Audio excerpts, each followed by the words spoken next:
ways of controlling the flow of our foam solution and our air. And starting from right to left here, we'll go through the most simple version.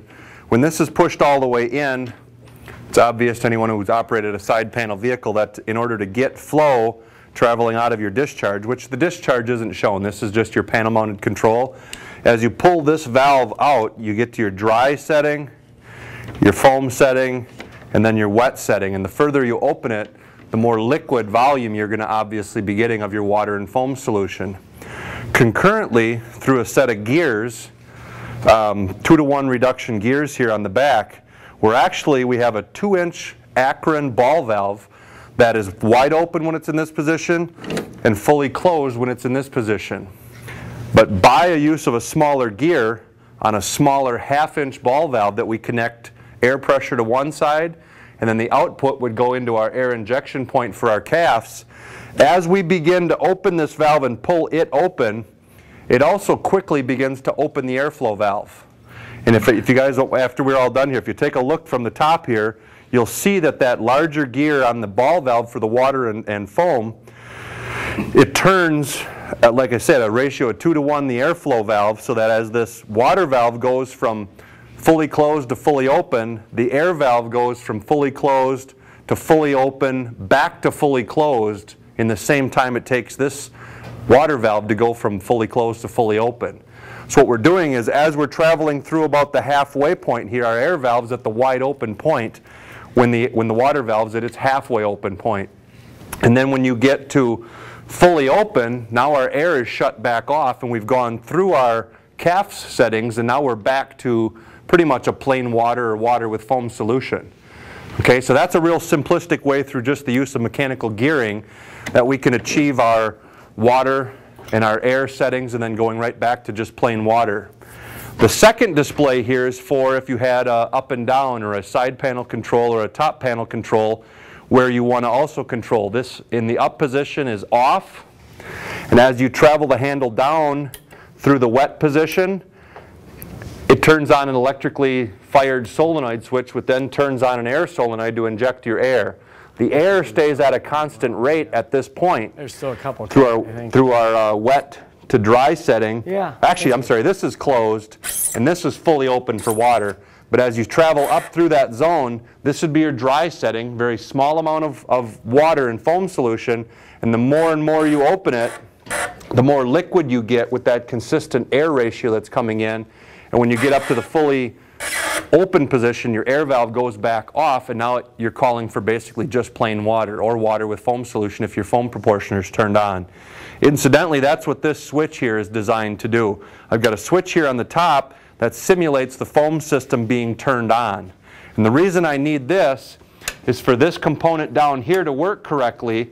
When I'm calling for dry CAFS or wet CAFS, it also checks the level of my foam tank to make sure that the foam tank has foam in it and that the foam system's turned on. Otherwise, it doesn't allow you to put water and air into the same line without the foam system being turned on.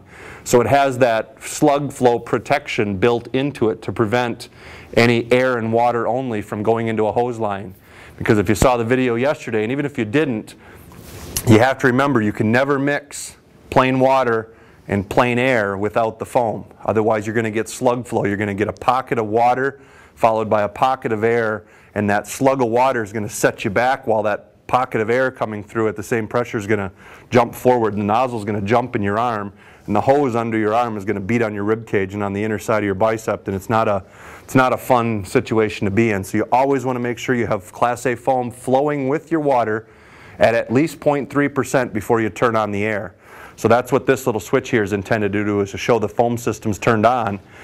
So again, this one's kind of simply stated. You know, you've got a cam in here that's tripping a solenoid, which is turning on the air right through the CAFS range, and then the more water you give it, the more liquid it's going to be, the more wetter foam it's going to be. In the drier setting, the less liquid, the fluffier the foam is going to be. And in this one, it works on that gear action. And then the one on the end, right here, you see it's set currently in the closed position. If I push the button once, it'll light up the air only. If I push it twice, it'll set it to dry CAFS. Push it again, it'll flat wet CAFS. If I push it a fourth time, it'll turn on the water only. If you don't do anything, there's a certain amount of time that goes by and it'll time itself out and it'll just go right back to its whatever position it's in. Okay? But if I want a wet CAFS, I just turn it on, hit the engaged. It senses that there's foam. It opens my water valve to a predetermined section, and then it sets my airflow to a predetermined point. And those are adjustable predetermined points that you can modify after you decide exactly what you want to call wet CAFS and dry CAFS. If now I decide my wet CAFS, I've knocked down the fire, now I want to mop up with dry CAFS, I push the button 4 more times, hit dry CAFS. It opens up, or it backs off my water valve a little bit more. Now I can make the fluffy shaving cream foam for covering the exposure and covering it up so it's got a nice blanket of foam on top of it. Is that also hooked up to the foam on switch? Said you can't run air and... That one specifically is hooked up to the foam on switch, so that if you have the foam turned off, like right now, if I ran out of foam, if I flip the switch off saying I've ran out of foam, what's going to happen? My air valve is going to go to off, my water valve is going to go to wide open. Because now as a firefighter, if my CAFS if I'm not running CAFS, I need more liquid. I'm going to shut my air off so I don't get slug flow, and then I'm going to open my water valve up completely and go back to typical water firefighting scenarios.